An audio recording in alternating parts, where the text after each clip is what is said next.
There's been a lot of laughing in the secular press. I think that misses the point. I think the big thing is that it normalizes the wearing of an army uniform in Chareidi neighborhoods. I think that's a big, big deal, not a little deal. And like I said, sociological change takes a long time. But, it drips in, and then over time it goes on. There's a great saying in Hebrew that silent water or still water penetrates deeply. Mayim shketim chodrim amok. I think that's true, and slowly but surely it'll happen. I'm Scott Kahn, and this is the Orthodox Conundrum.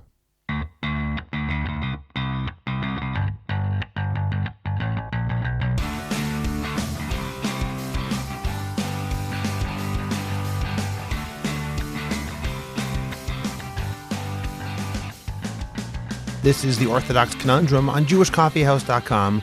I'm Scott Kahn. Since October 7th, I've said repeatedly that I think that the historical events we're living through are going to lead to a major realignment in many aspects of Israeli and Jewish life. And I'm certainly not alone in that assessment. Venture capitalist Michael Eisenberg has been vocal about some of the changes that he anticipates must take place. Among them, for reasons we'll discuss, the integration of the Chareidi community in Israel, both into the Israeli army and more fully into the Israeli economy. Michael, in fact, argues that the past 7 weeks and their aftermath represent a biblical level event, and that the consequences are going to be very far-reaching. Michael and I discussed other areas beyond the ultra-orthodox population and the military, but that remained the centerpiece of our conversation. After we concluded the interview, I recognized that while he talked about the importance of changing the Chareidi attitude towards the army, Michael primarily dealt with the social and economic reasons that this is important. What, however, can we say about their arguments from Torah texts that people who learn should receive military deferments and exemptions? Regardless of whether the current situation is economically and socially acceptable and feasible, it would be difficult for other religious Jews to take a contrary position if the Chareidi position has the Torah on its side. To more fully discuss this, I asked my friend Rabbi Yoshua Hirschberg to briefly outline some of the reasons that people who greatly value Torah learning, but who disagree with the Chareidi approach, feel that the Chareidi reading of these texts is, frankly, mistaken. As I make clear on the podcast, I won't hide my personal viewpoint here for the sake of a fictional type of objectivity. I believe that the current situation where students in Chareidi yeshivot are given essentially a permanent deferment from the army is simply not acceptable. In the 4 weeks since the start of the ground war against Hamas, 70 soldiers have lost their lives.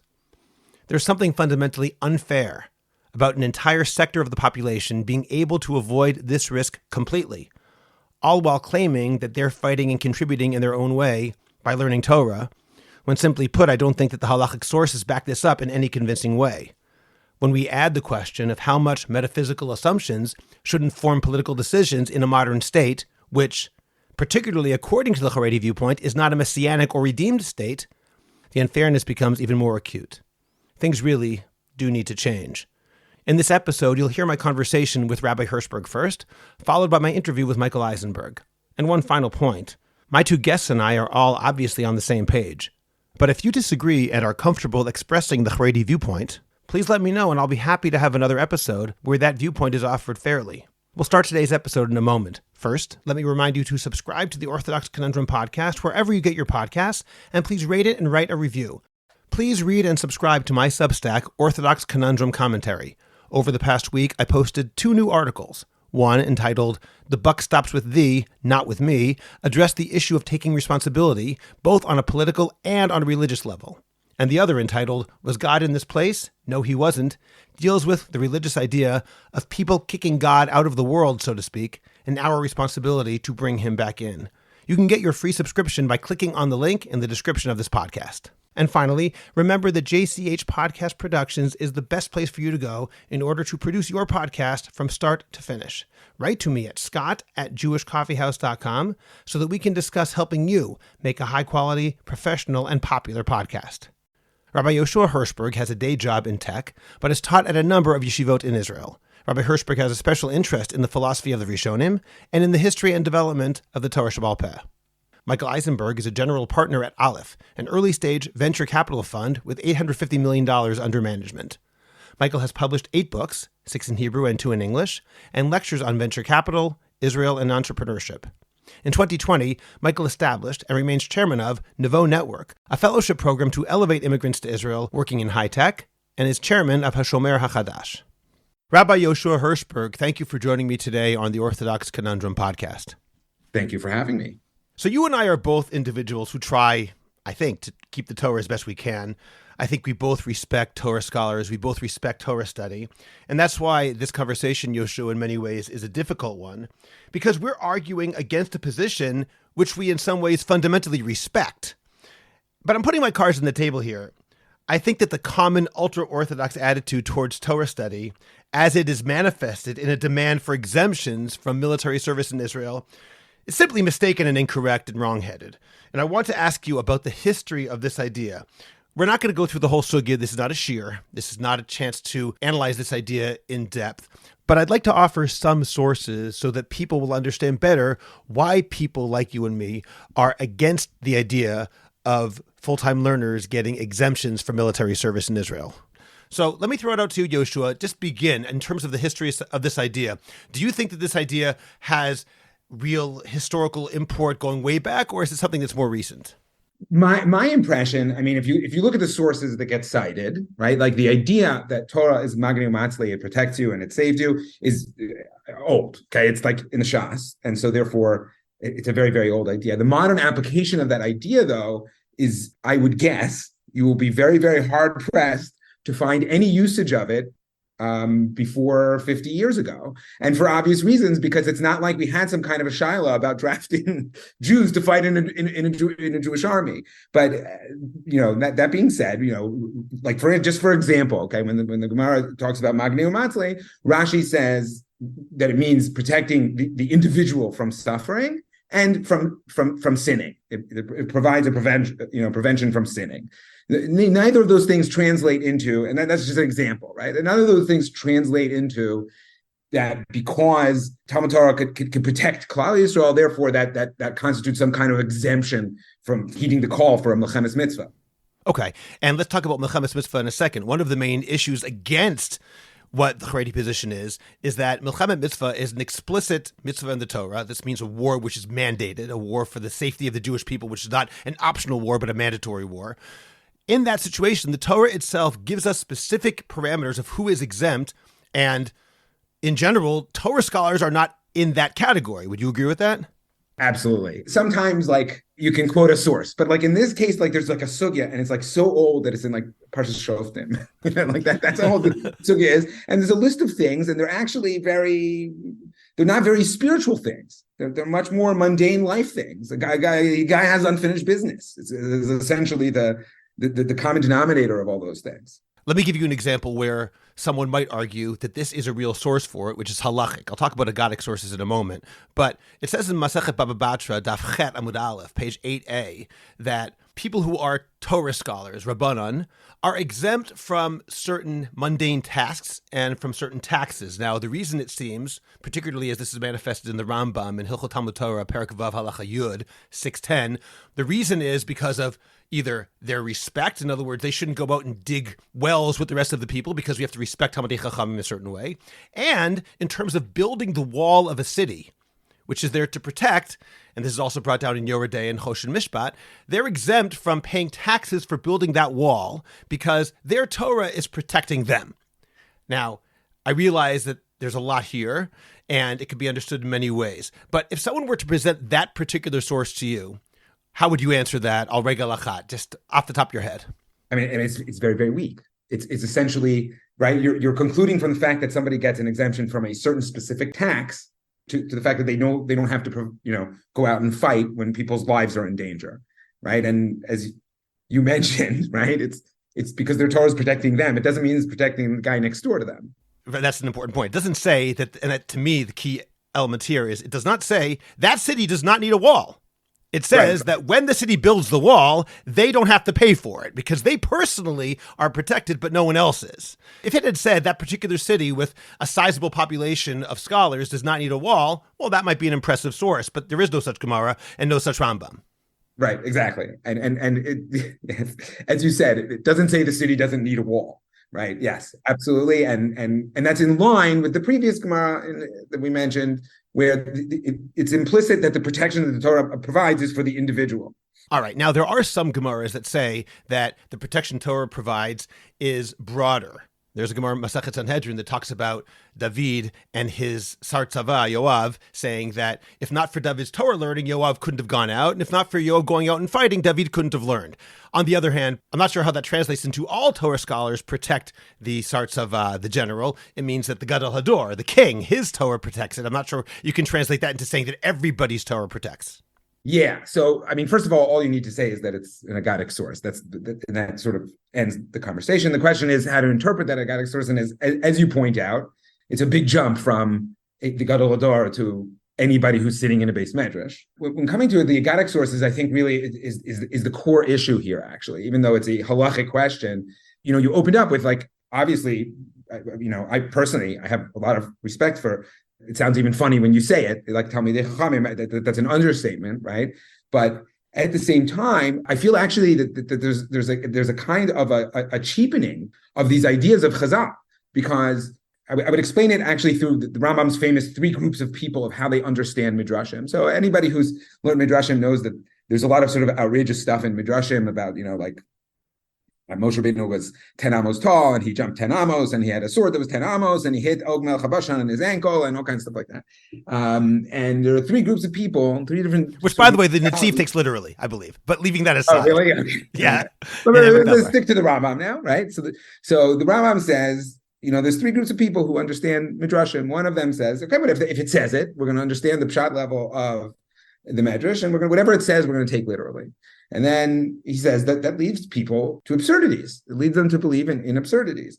And then there are the people who reject it, right? They reject the Chazal because it doesn't make any sense. And then there are people who understand that Chazal's function on the Rambam specifically uses the word mashal, but what he means is that they use all kinds of, it's clear that when the Rambam talks about mashalim, he talks about it at length in the Moreh Nevuchim, it doesn't mean literally what we call a metaphor. It's all kinds of what the Rambam would refer to as mituchkam writings, right? Ways of hinting at ideas, ways of covering ideas, ways of expressing things that can mean one thing to one person and another thing to another person.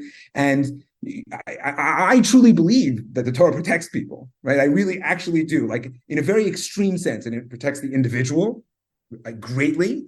And I think that if you think about it rationally, you can see that, right, from people. And I'm not talking about like a person who learns is less likely to get cancer. I don't know if that's true, right? But a person who's truly devoted to Torah, he has a lot of emotional and practical protection from things that cause a lot of damage. And that protection is very, very real. As the Rambam says in the Moreh Nevuchim, that the greatest hashgacha of God on Klal Yisrael is the fact that he gave them the Torah. The Torah itself is the greatest hashgacha of God. That's one thing. But another thing is, there's no question that Klal Yisrael has only existed because of the Torah, right? And not just, some people have tried to argue to me that, that was in Golos, and now that we're back in Israel, we don't need any. I mean, that's ridiculous. I also don't think the Jews have any future whatsoever without the Torah. And the lack of engagement with Torah and the lack of serious engagement of Torah, in my opinion, should be a prime concern for anybody who cares about Klal Yisrael and the future of the Jews. And it's easy to understand why, but reducing it to like a magical thing, right? On the one hand, I don't believe it. And I also believe lots of people who say they believe it don't believe it. Like if a guy was mugging you and you had like a gun, but on your other pocket, you had like a pocket mishnayos. Okay. Nobody's going to reach for the pocket mishnayos. Okay. Like I don't like, so where's the boundary line? Nobody really like believes this. Right. But, it's reducing it to a magical version of itself, right? Just makes you miss the real way in which the Torah protects us. And the real way, by the nature of the beauty of rational explanations, is that they're easier to believe because they make sense and they don't rely on some leap of faith. I think that's a really important point. And in fact, I will say that for a long time, I've argued that those people who take Midrashim literally are actually doing a disservice to the text, because if you really want to be a lamdan, someone who takes Torah seriously, if you look at an Agadata, you look at any piece of anything and just take it literally, and you say, what is it teaching me? It's teaching me the Moshe was 10 Amot. What do you mean? It's telling me a piece of history. Well, that's the end of your learning. You are done.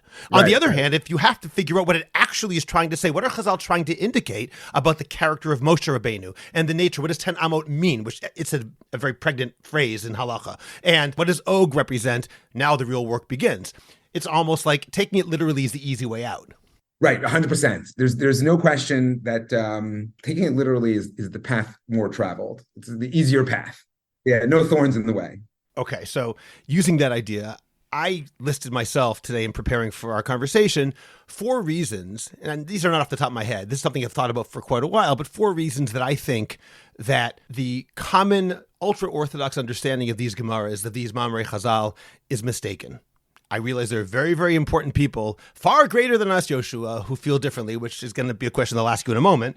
But I'm going to give you the 4 reasons that I summarized over here where I viscerally think that there's a mistake, that it's a mistaken understanding. Number 1 is what you just said, that with a couple of exceptions, by and large, the sources that are often cited in order to say people should be exempt from military service are either agadic statements, meaning non-halachic, non-legal statements, or they're statements from late achronim, from people who are in the past couple hundred years, which, again, in terms of their authority, it's much later.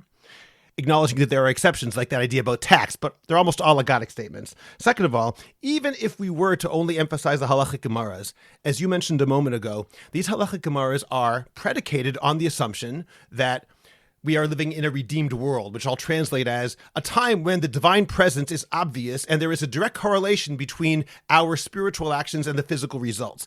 If that doesn't exist, you can't rely on those. In other words, as you put it, if someone's mugging you and you pick up your Mishnayos, not only would you not do that, if you do that, you're foolish. You're pretending you're living in a different world from the world in which we actually live. If you can point to a Gemara, which you can't, that would say to do that, it would be designed for a world which has a Shekhinah inherent in that world. That's the second reason. The third thing is that I think there's, excuse me, but serious hypocrisy here. There are also many Gemaras that talk about how anyone who learns Torah, the weight of Ol Derech Eretz is taken off of him, the need to work for a living, etc. And they're not talking about getting the government to pay for you. They're talking about spiritual sustenance. And yet, the same political parties in Israel, which are constantly begging for legal exemptions from military service, are the same who demand that the government pay for kollel salaries. The logic is the same in both cases. You can't say that when it comes to the military, we expect God to help us up. When it comes to personal sustenance, then I have to take matters into my own hands. Now, someone might argue, wait, that's not really fair because the Gemara itself offers different opinions when it comes to personal livelihood. For example, there's a well-known Gemara in Masechet Brachot, Daf Lamed Hey, page 35, a machloket, an argument between Rabbi Shmuel and Rabbi Shimon ben Yochai about whether someone who learns Torah will have his needs provided for him. And while Rabbi Shimon ben Yochai says, yes, they will, Rabbi Shmuel says they won't, and the Gemara implies that Rabbi Shmuel is a more likely scenario. So you might say, look, over there, in that case, the Gemara is clear that one side works and one side doesn't. But that's exactly the point. All of these issues in these various agaditas, these non-legal Gemaras, have opinions on both sides of the aisle, and therefore you can't pick and choose that in one case I'm going to assume that God will directly intervene to protect us, and in another case, he doesn't. And the fourth reason is based on something which I sent you today. I've heard people argue, which is that, well, you know what? Bottom line, if there were actually a war, then they would really need us. But in the absence of a war, which obviously is the vast majority of the time, the army doesn't need Charedim.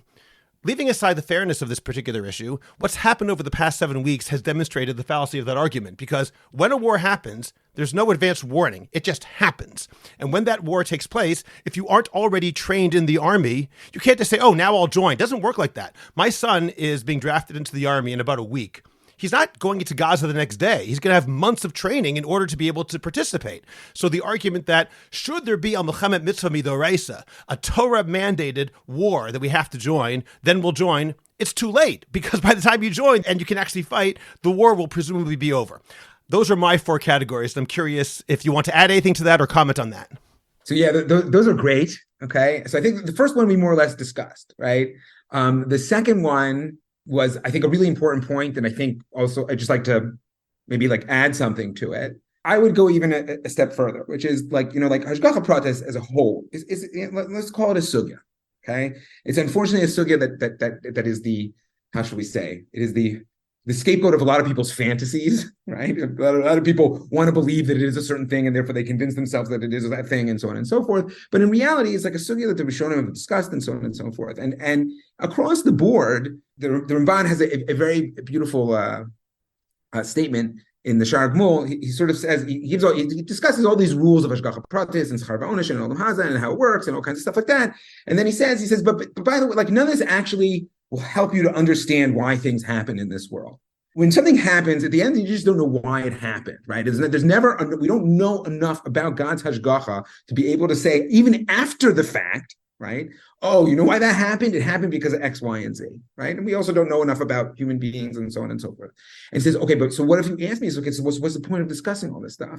And so he says, Ein zo ela shelas ha'aksilim v'sonei das. There's a question of people who hate knowledge. The point of studying Hashgacha is not in order to understand why things happen in the world. It's to understand the Darchei Hashem, to understand how God created the world. God created the world with certain systems of justice, and studying that is studying God's creation. And that is a top religious priority.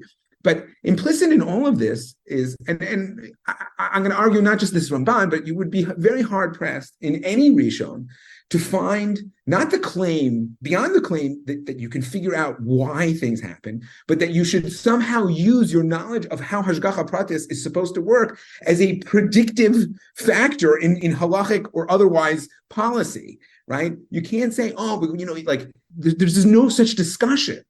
At best, when something bad happens to you, right, you need to ask yourself, why? Why did this happen? You need to do tshuva, and a person has a right to an obligation to draw lessons from things that happen. But like al pi emes, certainly we have no ability to know how our actions are going to affect the ultimate result of things. In other words, you're suggesting that it's not prescriptive. It is at maximum descriptive of what already happened, but that's it. Yeah, a lot of really big Talmidei Chachamim were killed in the Holocaust, right? Along with everybody else, okay? And the idea that you can somehow take a bunch of midrashim that imply some kind of protection and then say, oh no, because of this, it's quite extreme. Regarding your third point about Parnasa, so there's actually, I mean, if we're talking about these sources, so I looked for it on Shabbos and I couldn't find it. But the Netziv says, I remember, that Karbanos make you rich. Bringing Karbanos makes you rich. He says, but that's different than Torah. The Torah is only magne umatzli. It protects you, which means, and this is beautiful because he's saying something very, very rational. It was a time in my life where I was sort of considering this. It means, he said, the Torah will prevent you from starving. Okay, nobody's going to learn Torah and become rich, but you're not going to starve to death, right? And like what we're saying is, like, you know what, like, if you're willing to make the sacrifice to be a Talmid Chacham and kachi darka shel Torah and pas b'melech tochal and so on and so forth, right? You're not going to starve. Being a scholar is not such a good parnasa, but you can make it. You can make it. And again, that's an example of somebody who took this exact same Gemara and he didn't read it and say, oh, you know what this means? It means that yeshivot bachim don't need to go to the army. Right? Yeah, he had a different, more rational understanding of what that meant. And your fourth point, which is that the claim that, oh, when there's an actual pikuach nefesh, that's when the war starts, we'll go. But that's again, as you pointed out, I mean, it's just ridiculous. You can't, it's essentially saying you're not going to go, right? And we also see, even though there are some people who are going from the Chareidi world, it's not like all yeshiva bachrim are now being drafted en masse. It's not happening either. So in practice, it's also just not true. Right. Okay, Yoshua, as a final question, and this itself could be an entire podcast, and maybe I'll have you back on a different time to talk about this in depth. But just as a way of approaching this now, once again, al regel achat, people might argue that what you're saying makes a lot of sense, but they're still bothered by the fact that you're going up against people who are Gedolei Torah, serious scholars, who say that everything we've said now is wrong. Now, again, we're not going to be able to answer all their objections, meaning the way that they see it, but how would you answer somebody who just said to you, can you explain to me how you can go up and disagree with Gedolim? So, yeah. So, look, I think in all fairness, okay, there are Gedolim on both sides of this debate, right? And I have a sort of very complex background, but let's just say I spent a lot of time in Chareidi yeshivas, and there's a rather sort of circular definition of what is a Gadol. But let's say you're not trapped in a circular definition in which you assume that a Gadol is a certain, let's say, level of Torah expertise, right? The reality is that there are plenty of people who are on very, very comparable levels on both sides of this debate. Now, there are going to be three groups of people. There are going to be the people who are okay following the people from their community. So if I am a Dati Lumi guy and I like Rav Yaakov Ariel and Rav Aaron Lichtenstein and a whole bunch of others, then I say, look, I'm okay trusting them. I trust them, so that's what I'm going to do. And the same is true for people who are Chareidi, and they say, look, I'm going to follow, Rav Shach or whatever it is, right? They're going to do that, and they're okay with that. And I think the people we want to address are the people in the middle, and so to speak, the perplexed in the middle, who see, okay, wait a second, this is an argument between great scholars, right? And in such a situation, you have no choice but to engage with this issue yourself and look at the sources and make up your own mind and think about the reasonings if you really want to, you can go to the gedolim of each side and say, how are you going to explain this and that? And in the end, it falls on each person is going to decide. You can't control that. Okay, that makes a lot of sense. Yoshua, a lot more to discuss in future episodes, and I appreciate you joining me today to provide some clarity. Rabbi Yoshua Hirschberg, thank you. Thank you. It was a lot of fun. Michael Eisenberg, thank you very much for joining me today on the Orthodox Conundrum podcast. Thank you. What a name, Orthodox Conundrum. Wow. I do my best. Now, the events of October 7th and the aftermath that we're going through are going to have repercussions for Israel and across the Jewish world for years. I'd like to talk about some of them today. But as a way of opening up, Michael, I'd actually like to quote a translation or a free translation of a tweet that our mutual friend Dina Rabhan sent me that you wrote on November 7th. It was a Hebrew tweet, and this is my English translation of it. It says something like this. Today we're in a time of war where hundreds of thousands have been called up to the military. We know that this war will be long, perhaps even years long, and it's already possible to estimate that in the medium term, the army will have to get bigger, and the price of national security will increase in the medium long term. At some point, a front on the north will develop. The police force also needs to grow. Of course, the state funds the salaries of reservists and pays the salaries of regular soldiers, but the real expense is multiples of that. All of the reservists have left their work and are not producing for the economy. Given that the army needs to get larger, locking up part of the economically productive population for the sake of national security will severely damage the economy. We must acknowledge that the Chareidi population, with its lower productivity, will not make up the difference. There is a time for war and a time for peace, a time to learn and a time to work. Therefore, my brothers the Chareidim must make a change. Sharply and quickly. My brothers the Chareidim, you must join the army, the Home Front Command, and the police, and support the defense of the country. You also need to get an education and support the economy. There are over 200,000 Chareidi men between the ages of 18 and 25, which is approximately half the number of reservists called up to the army. The productivity of Chareidim who work is about 60% lower than that of men who are not Chareidi because of the educational gaps. It is necessary to immediately implement a process of binary change in the spirit of Kohelet. That was part of what you wrote in that tweet.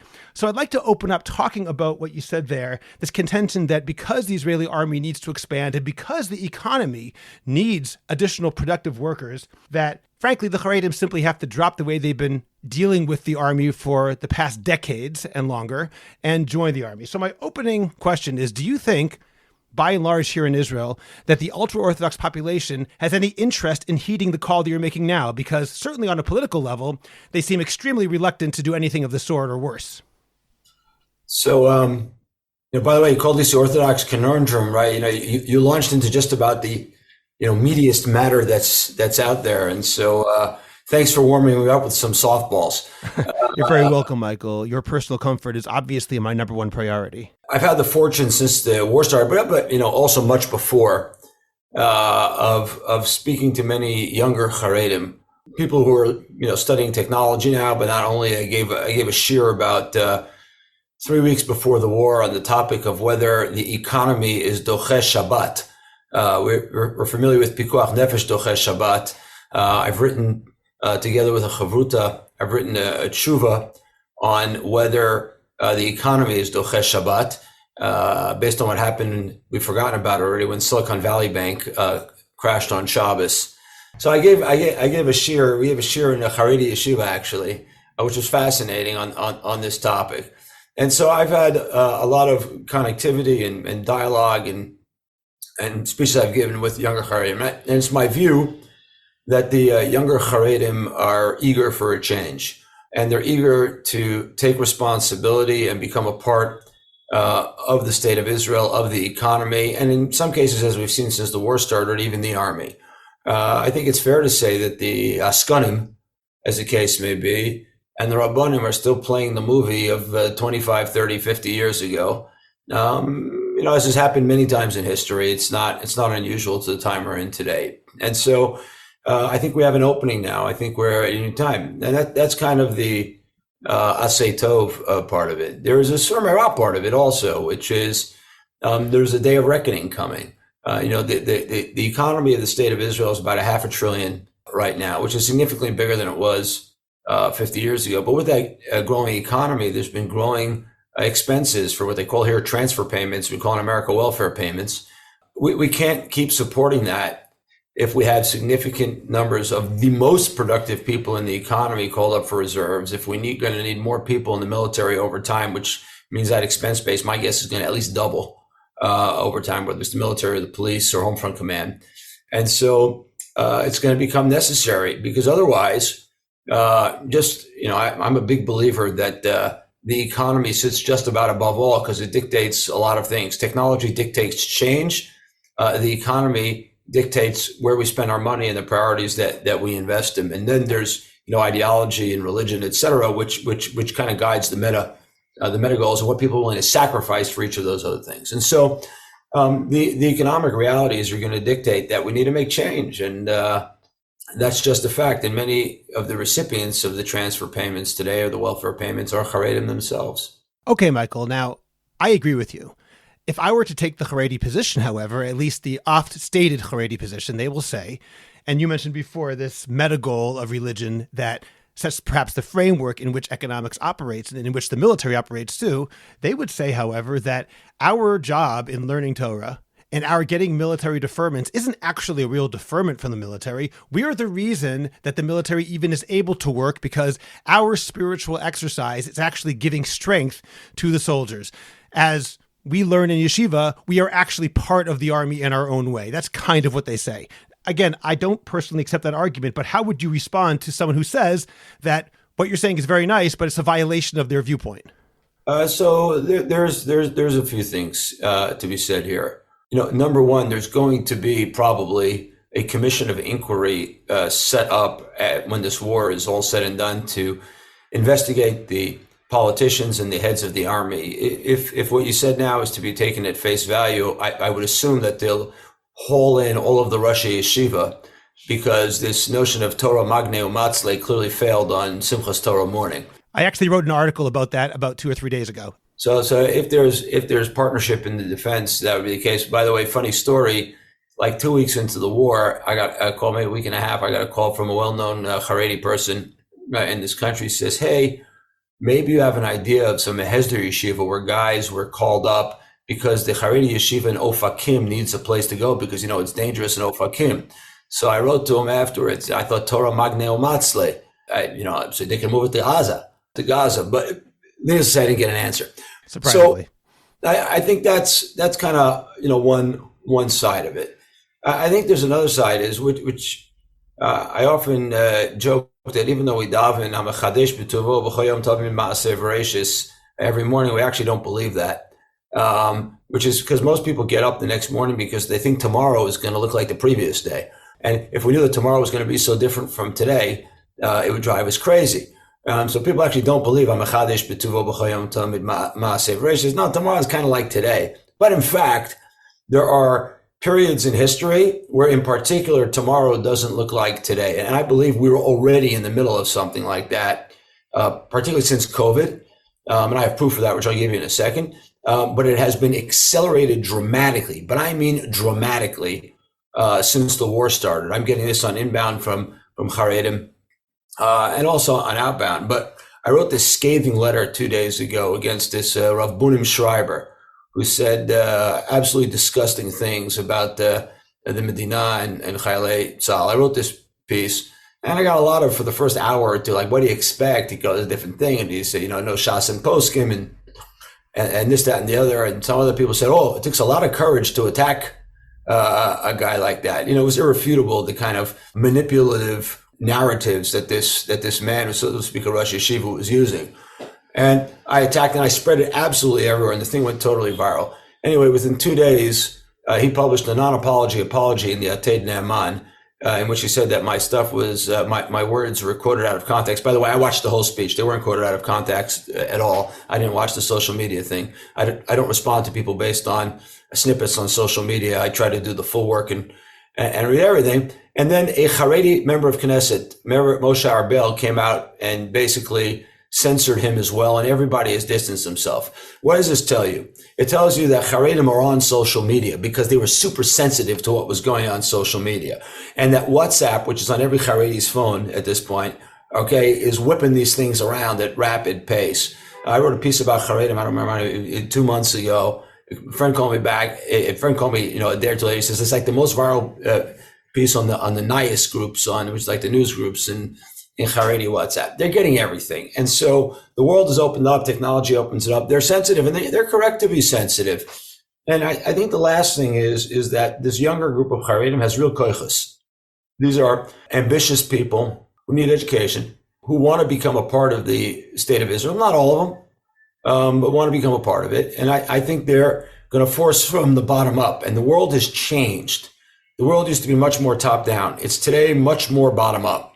And I think the pressure is coming from the bottom. And when you see people like this, Rav Bunim Schreiber, his ideas are geisis, they're grasping at straws. When you see the Askanim trying to kind of pressure this, it means that they're geisis. It's something hanging on for the last, it's okay. Things take time. They do. History doesn't happen in 1 minute. Sociological change doesn't happen in 1 minute. But you have decades where nothing happens, and then a year when a decade happens. I think we're in one of those years now. Okay, that's very hopeful, and I certainly hope you're right.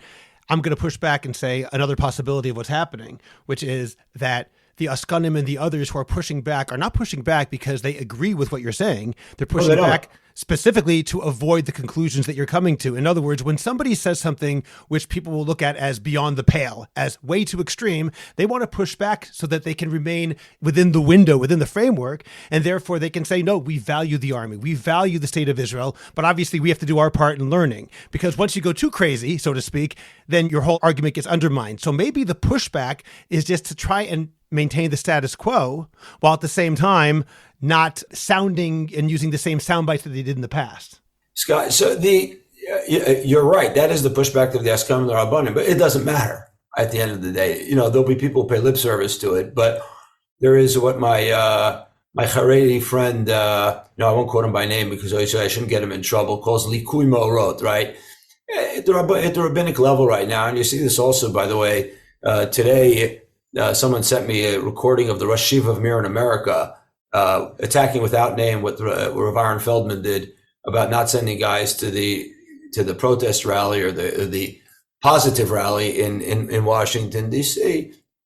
The Chareidi world is not monolithic anymore. It's not like the Chazon Ish is around anymore. And when you get larger, I've said for years and years and years and years, that the demographic scare tactics that people have used about Charedim, I've felt are wrong. As units get larger, they get more cracks, they have more surface area, they crack more, and that's going on right now. And so they are pushing back exactly for the reasons that you say. But as time goes on, they will be less influential. And this friend of mine says, Likui Ma'orot, I was in a meeting, we set up as part of the war effort right now, something called the Mishmer. I chair the largest volunteer organization in Israel. It's called the Shomer Chadash. We protect farmers and ranchers, send people to do farm work, etc. And as part of the effort since the war, we've been helping set up what are called kitot konanut, or ready units inside of yeshuvim. And unfortunately, because so few Charedim do the army, they're not trained with weapons, they're not trained in defense. And it's a big scare that God forbid somebody should take advantage of this weakness in the Chareidi community and there'll be another massacre. It's terrible. So we quickly jumped into action, and we've been training kitot konanut, these ready classes in Chareidi neighborhoods, and people are signing up by the droves. And this conversation is does it need rabbinic imprimatur or no?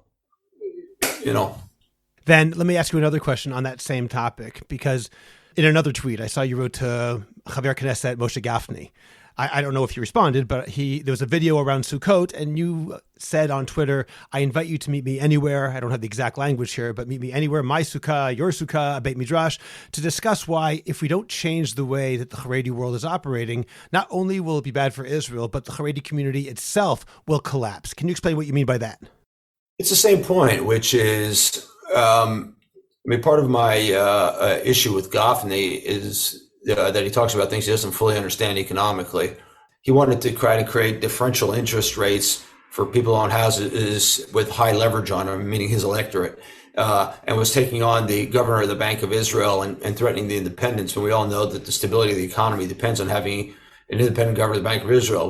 We could have an argument, which I'm sure many economists would, about has the policies of the government of the Bank of Israel been good or bad? I think they've been good for what it's worth. But we can't argue as to whether the independence is important for certainly the impression of economic stability in this country. But Charedim in particular are not asset owners, they're more employees. And inflation, which Gafni was suggesting didn't need to be tackled with rising interest rates or raising interest rates, hits particularly hard on people who are salaried employees because their salaries are less elastic than the cost of goods. And inflation hits the cost of goods and services very hard, whereas your salary stays in place. And so when he was arguing for more easy money policy into an inflationary environment, my suggestion is that he was actually hurting his electorate through his populism rather than helping them. And so, you can't expect every member of Knesset to be economically savvy. I would expect them, though I know better than that by now, having been here for 27, 28 years, I would expect them not to speak about things that they don't have any idea about what they're talking about. But we all know that is not the way the politics works over here. Yeah, not just here. I don't think it works that way in many places. Certainly in the era of social media, as we keep joking, people go from being COVID experts to being election experts to being war experts and ballistic missile experts. And so, God bless.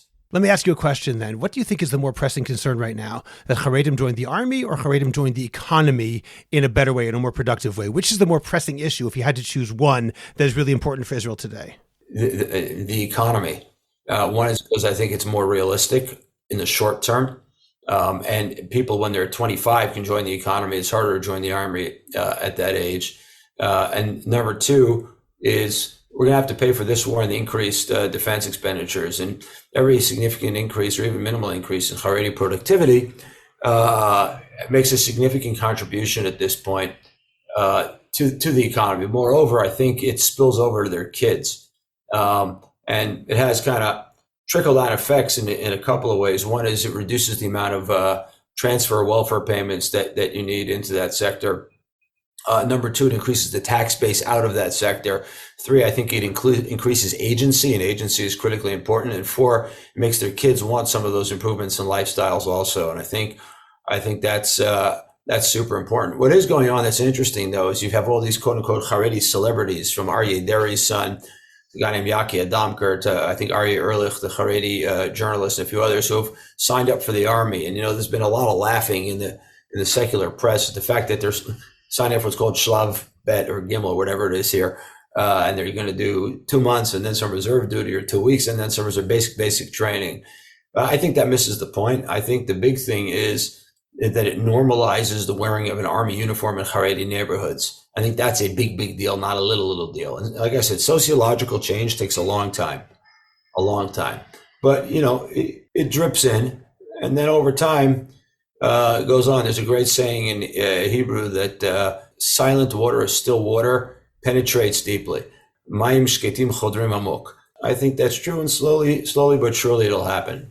Yeah, I understand what you mean. And this social taboo is a big thing to overcome. We can't forget what happened a few years ago, this Hardak campaign, which was a major attempt in certain Chareidi communities to really, really vilify anybody in the Chareidi world who joined the army. So let's hope that you're right. Now, Michael, I'd like to move out of the topic of Charedim and the army and the economy and make it a little bit broader because... everything's now a softball after that one.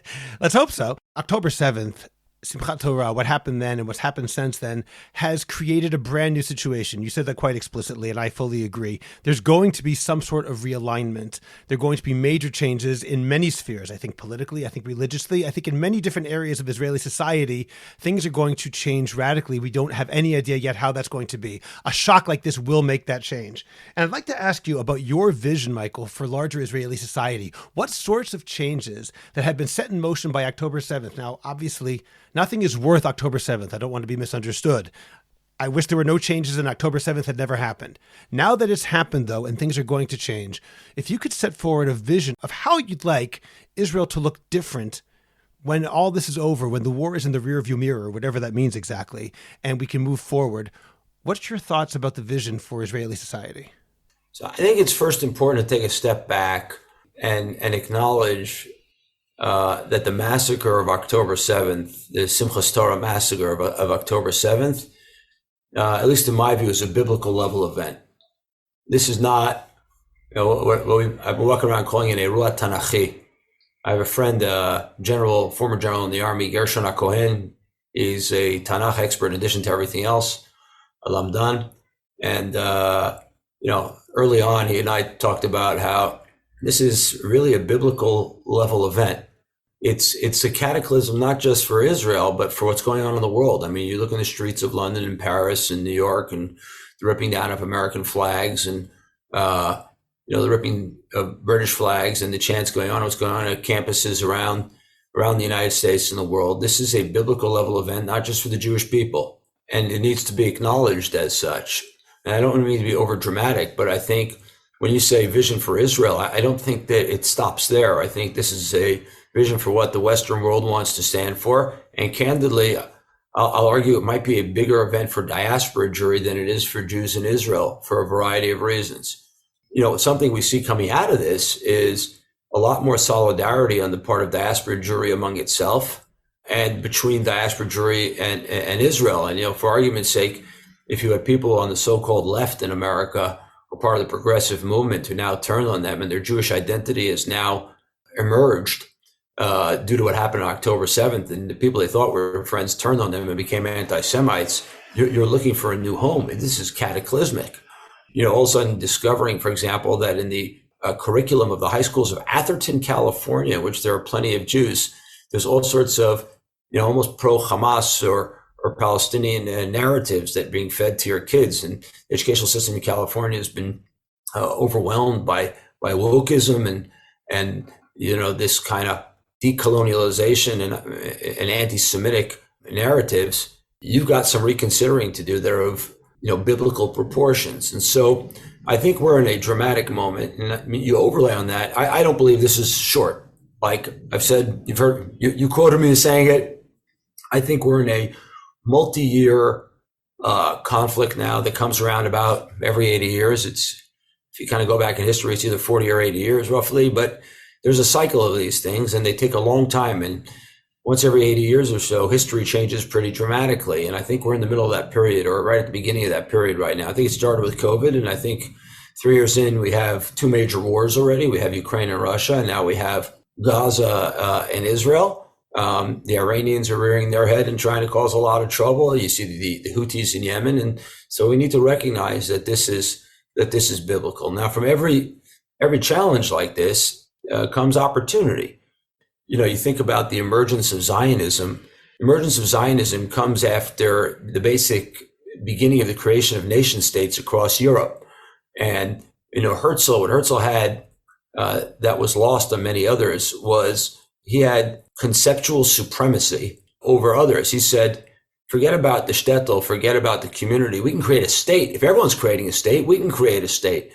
And he was early enough that the winds of history that were set in motion then lifted him on the wings of eagles and ultimately landed us in Israel. People mocked the Uganda idea. The Uganda idea, which wasn't a good one necessarily, but what it did say was, we have a state like everybody else is going to have a state in this wave of states coming to be. I think at the same time right now, we're in a fractionalization process going on where tribalism is ascendant.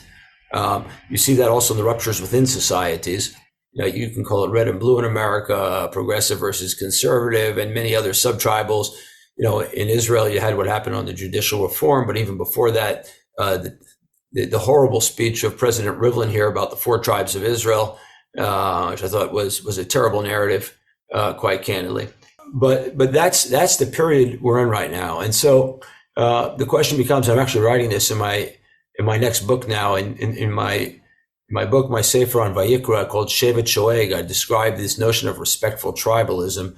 And in the book on Dvarim, which I'm in the middle of trying to get out, it's been held up by the war, to be honest, because I'm struggling to find time to keep editing it to get to the point where I want, is this notion of Israel as the place that has a set of beliefs and values which amalgamate the tribes, which are necessary for identity purposes, into a vision for the future. And that vision for the future, in my mind, is Abrahamic. Dvarim, you'll see this in my book, closes the loop back to Parshas Lech Lecha and Parshas Vayera, back to Abraham Avinu. And the notion is that we should be a source of blessing, of bracha, which is material wealth and power for the rest of the world. And we have had an issue with power, by the way. You see this in the Chareidi world in particular, but not only. We've had an issue with power due to 2,000 years of exile of Galut. We've had an issue with aspiring to be bracha, because who are we? But I think now that we are embedded in our natural region, which is here, and we have the beginnings of the Abraham Accords, just like Abraham Avinu had an Eresh Golem Mamre, and Abraham Avinu had a message from God of Veheye Bracha, and to call out in a single God's name. And this is a region of a single God, by the way. We should point that out. Different reflections of it, but a single God, and monotheistic God. We have an opportunity to show how technology can be used for good, how wealth can be used to empower the brother, as the word ach appears many times both in Sefer Vayikra and in Dvarim and Deuteronomy. And I think we want to create an economy that is a model for the whole world. It's part of my call out to Charedim also, that is based on Torah values. It doesn't have to be Torah or halacha, but it must be based on the same set of values, updated and modernized for what's going on in the world now. That's exactly what Moshe Rabbeinu did in Sefer Dvarim. Ho'il Moshe be'eretz haTorah azos. Moshe explained and updated the Torah for the interaction with real life that would happen in the land of Israel. And I think that's what we're up to now. 75 years into the state of Israel, we'll put that same vision together for the next 150 years. Sorry for the long answer. No, that's great. I like that very much. In fact, 2 weeks ago, I had Micha Goodman on, who spoke about those same ideas in Sefer Devarim, as Moshe sort of using the same ideas that had been presented in the other books of the Torah for a new reality as they're about to enter the land. So I definitely relate to that idea. I want to comment on a couple of things you said. The first question is when you talk about Eruah Tanachi, this is a biblical event. Yeah. And I certainly agree with that, but I'd like to know exactly what you mean by that, if you don't mind going back to that. A good friend of mine named Rabbi Pesach Wulicki often says, sort of with a smirk and a smile, says, you don't know when you're in an Eruah Tanachi. He said, when people were crossing the Red Sea after they were escaping Paro and the Mitzrayim, one guy didn't, elbow the guy next to him and said, hey, we're in the Bible. That's not how we think. What does it mean to be in a biblical event? What does that mean to you? I think Rabbi Wulicki is basically correct in that we tend to call wars what the name we call them only afterwards, right? Nobody in the middle of World War I knew it was really World War I, so to speak. And so we tend to look back and are able to call them things that sound like they're biblical in nature. But I'll tell you what I mean. And I think why we can, even at this point, confidently say that we're in the biblical nature. There's a word in Hebrew which is taken from English called the conceptia, or the concept, right? The Israeli army's concept of Gaza and Hamas in particular has fallen. That's kind of number one. And that is a concept that has been entrenched probably since 1967 and maybe since 48 and definitely since 1993. The other thing is this is on some level a religious war, right? Because Hamas is at least perverted, religiously motivated.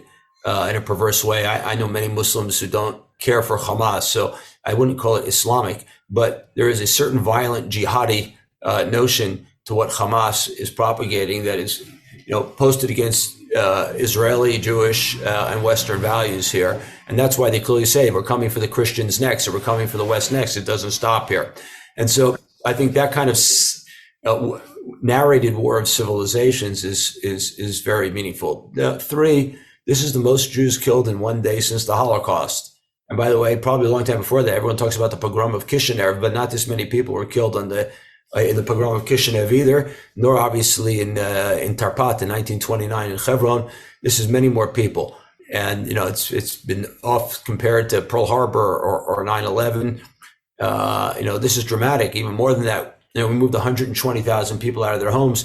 That's like moving like 10 million people out of their homes in America, whatever the number is. Like you cleared out Wyoming and Montana and Idaho, from all their populations. And so, that in itself makes a more biblical moment. And then I think more than anything, is that when you walk around this country today and talk to people, there is an awakening.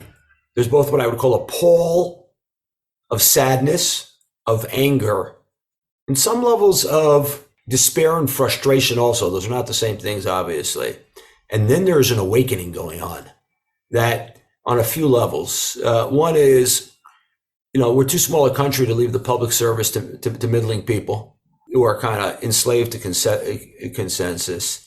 Number two, wow, what amazing kids we have. I wrote this in another tweet that you didn't quote from that's gone totally viral apparently on WhatsApp. We all had concerns, I'm sure you did too, that the generation of screens, of iPhones, would find kids who have brain rot on them. But wow, did our Israeli kids prove that this is wrong. Our kids are incredible. I call this the defining generation because it's the break point in the digital era between those that get it and those that don't. Those are willing to fight for life and liberty. Those who know what it's worthwhile dying for, and we all die. It's just inevitable. And those that don't. And there's a lot of what I call TikTokism and upside downism and brain rot going on in American universities in the iPhone generation, not only obviously in other parts of the world. Our Israeli kids are healthy. That's what we've discovered.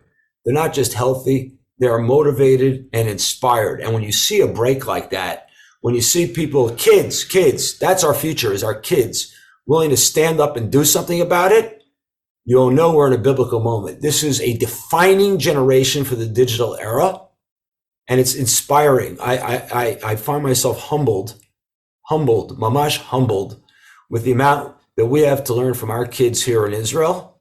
I'm breathtaking. I'm blown away.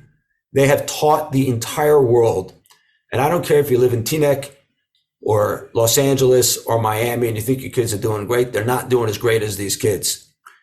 They have broken free from the screens. They've broken free from the here and now. And they said, for Netzach Yisrael, we know what to do. For the Western world, we know what to do and what we're going to be out there. I'll tell you one other thing. Yesterday, I spent the morning, which turned into most of the day in the South. I was in Kfar Aza and Be'eri, and where the party was, and many other places yesterday morning. And it's heavy. Okay? It's heavy. I have a friend who was wounded in Be'eri. They probably heard I had a cousin who was killed. It was the first forces to arrive in Kfar Aza. But I have a friend who was wounded in Be'eri, and we were in Be'eri yesterday. A bunch of us, we went down, and we called him because one of the friends recognized from the way the injured guy who was in Sheba Hospital had told the story. He recognized where we were based on that. We called him up and said, "Hey, is this where you were?" We turned on the video on WhatsApp, and he walked us through. And we recorded it, how he came in from the back fence. They made a hole in the fence to, approach the Hamas guys who were already in Be'eri from the back. How he set up an ambush of 20 people to take down the reinforcements that came. And then they went house to house and cleaned out the Hamas terrorists. Okay? The courage, the bravery. They went down into a totally unknown environment.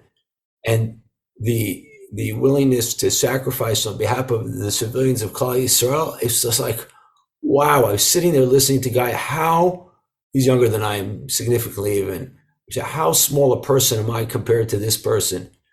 This is the Gadol Hador. He's the Gadol Hador, him and all these other guys. And he went house to house to house and cleaned the terrorists out of the house. And he told us in this room and in this house, and he was taking us through. This guy went through a trauma. He said, wow, this is defining generation. Wow, the Heshiv Lev al Banim is really something that you're expressing right now. That's very hopeful.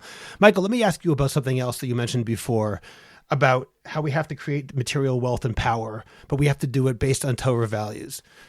To a certain degree, Israel has already been achieving material wealth and power over the past decades.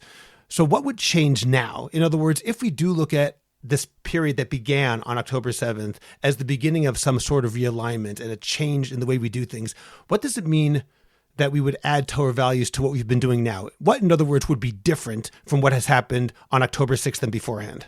Like many things in history, first I know what I should say is that I have an upcoming piece in Tradition, in the next issue of Tradition, on exactly this topic. And thanks to Rabbi Jeffrey Sachs, who is the publisher, I think an editor also of Tradition, for including me. We had a symposium. There was a symposium, I think in the summer on, time is like a blur now, but there was a symposium in the summer, I think, on material wealth in the U.S. Jewish community. I was the only guy invited from Israel, so I picked a slightly different topic. Anyway, so so I have this piece coming in Tradition. But like everything in history, movements start before and then get accelerated by events in history. And I think already you've seen a movement of Israeli entrepreneurs towards what I call values creating value, or what I've been calling covenantal capitalism, in the Israeli economy. It's how we empower people to do better as a core part of the business model of our business. And in the piece in Tradition, which everyone's invited to read, I describe how this is based on not just kind of nary fairy Torah values, but you see it in the psukim about Avram in particular, but not only in the mitzvahs of Shemitas Ksafim, forgiving of loans at the end of the Shemitah year, how you see this in the mitzvah of Lo Tachmod and others. And I think the Torah actually does have an economic model. It's neither capitalism nor socialism, but it says that you should be investing in other people to empower them to own assets on their own, so that they can create material wealth and be self-sufficient. It's beyond what the Rambam says is the highest degree of tzedakah, the highest degree of charity, which is to do business with someone. That's a subunit of what I think is the Torah philosophy on business and the economy. Let me ask you about something specific, and perhaps you don't want to answer this, or perhaps you don't have an opinion on it. But one thing that has bothered me about the Israeli economy / power, this is in some ways where it intersects, is when we have arms sales to tin pot dictators and to countries that would be, let's just say, not covenantal, as you would describe them. And I think that on the one hand, perhaps we could say it's excusable. Israel needs all the friends it can get. It can't start making enemies. On the other hand, selling arms to people who are going to use them for potentially nefarious purposes, like hurting their own population, is a very, very big problem, certainly from Jewish values. Do you think that's something that has to stop and to change? So, I unfortunately don't know enough about that to have an opinion. I don't know enough about that. I think generically, Israel has taken too much of a realpolitik approach on many topics and needs to take a more principled approach. I thought this was true. I wrote about this at the beginning of the Russia-Ukraine war. I thought it's very obvious where we should be. I understood the realpolitik about it, but I thought we should be more clear, particularly as the people who suffered through the Holocaust and that kind of aggression. From an aggression from Arab countries and enemies. I still believe that to be true. And so I think we need to have a more principled and values approach over time in general. Okay. I know you have to go, Michael, so I appreciate your time. This has been very, very hopeful and enlightening, and I appreciate your time, and I hope we'll have you back again. Thanks so much for joining me today. And we should have only besorot tovot, and Am Yisrael should know to kind of get itself together as a group and be, rowing the oars in the same direction. Subscribe to The Orthodox Conundrum on Apple Podcasts, Google Podcasts, Spotify, Stitcher, or anywhere else you get your podcasts. Please visit jewishcoffeehouse.com for other episodes of The Orthodox Conundrum, as well as many other great podcasts, including Intimate Judaism, The Maimonides Minute, Chochmat Nashim, The Francisca Show, and Let My People Eat. I'd appreciate it if you go to Apple Podcasts and rate and review The Orthodox Conundrum. It takes literally 2 minutes. It's just giving a certain number of stars and writing 1 or 2 sentences.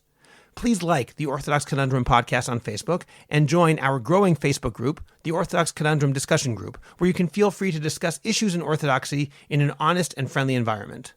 I hope you'll become a Jewish Coffee House patron on Patreon. Just click on the link in the description of this podcast, and you can get bonus episodes, Jewish Coffee House merch, and more. You'll get special episodes on all sorts of topics that are only available to subscribers, and you'll be helping Jewish Coffee House spread our message of a welcoming, intellectually engaged, and honest Orthodoxy. Just join Patreon. It's only a couple of dollars a month, and you can stop anytime, so join today. Finally, do you have a message that needs to get out? Do you want to promote your business, your organization, or your cause? The best way is by producing a podcast, and Jewish Coffee House can make it happen. I have experience producing hundreds of podcasts, both for myself and for satisfied clients.